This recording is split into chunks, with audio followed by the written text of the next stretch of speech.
And many of us are taking a financial blow after getting hit by recent storms. And right now, financial experts say that it's actually the time to start budgeting too for back to school expenses and for the holidays, which by the way are only 6 months away. Joining me live in studio is a financial expert, Taylor Miller. Good morning, Taylor. Thanks for coming in. Good morning. Thanks for having me. So it is kind of a hard time to think about the holidays when we are now paying for contractors and we're refilling our freezers and making repairs to our homes.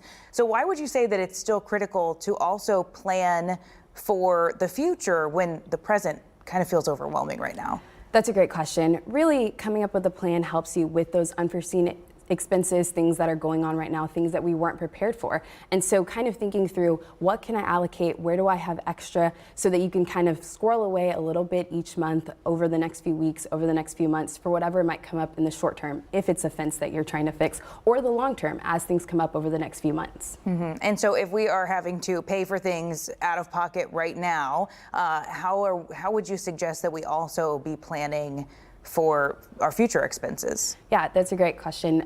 There are a lot of different ways that you can plan for the future. There's a lot of different saving options. I know at Amegy, we bring our clients in and we really talk through what is your specific financial situation? What's going on in your life? What's your income? What are your expenses? What are your short and long-term goals? And then we can take you through all of our savings options because there are a lot of pros and cons to different ones and kind of pick the best one for you depending on what might be coming up for you either this year or next year. So how much do you suggest to your clients to be saving? Like I've heard before that it should be 3 months of your income. Is that true? So that can be really overwhelming. Yes, that's a lot of money. I try and think of it as about 20% of your income you try and save. However, it's really about your financial situation and giving yourself that flexibility and that grace. Because what'll happen is some months you can only save 15%. Maybe it's right now you're like, I only have 10 or 15%. And so be flexible with your plan so that maybe next month, if you have some extra, you can get back up to that 25 or that 30%. So when you average it out, it becomes that 20% of your income that you're saving.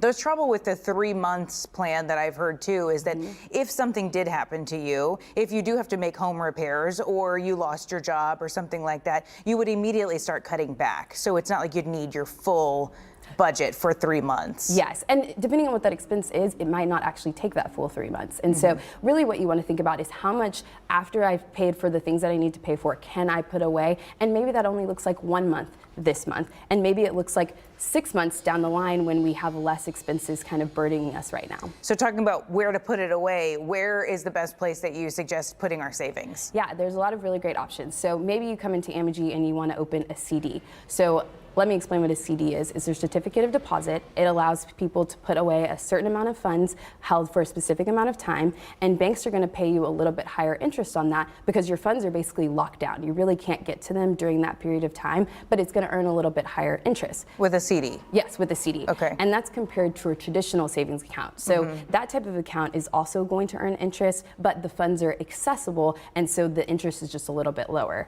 And the advantage of those different options is there are different pros and cons. If you can allocate that time, then that's great. But right now, people might not be able to allocate that time because, as you mentioned, we have a lot of unforeseen expenses. So maybe a traditional savings account is the best way to go. And really, they should think about going into a bank and saying, this is my financial situation. How do we sit down and talk through what really works for me? What are the pros and cons of each of those options? Because it can be a bit overwhelming. So I think a lot of people don't think that they need a financial planner if they don't make a lot of money. Is that true?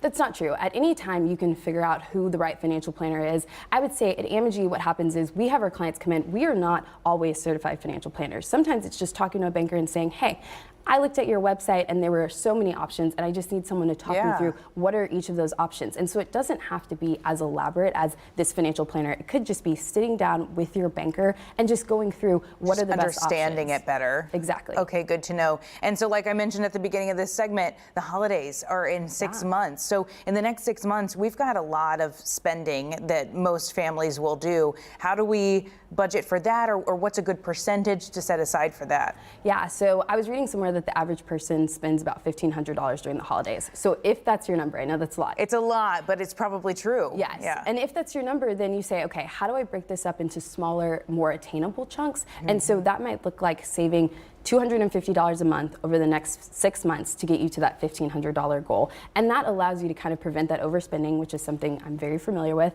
It allows you to prepare for those unforeseen expenses. So maybe it's not $250 this month, maybe it's $500 next month, but you have that plan and you have that flexibility to get where you need to go. And so hopefully at the end of that time, you have that satisfaction and that pat on the back to say, yes, I made it, I saved that money. Yeah, okay, a little bite-sized savings there to get you to your ultimate goal. And have a Merry Christmas, which feels funny to say in July. Taylor Miller, you are awesome. Thank you so much for those tips. We appreciate having you this morning. Thank you.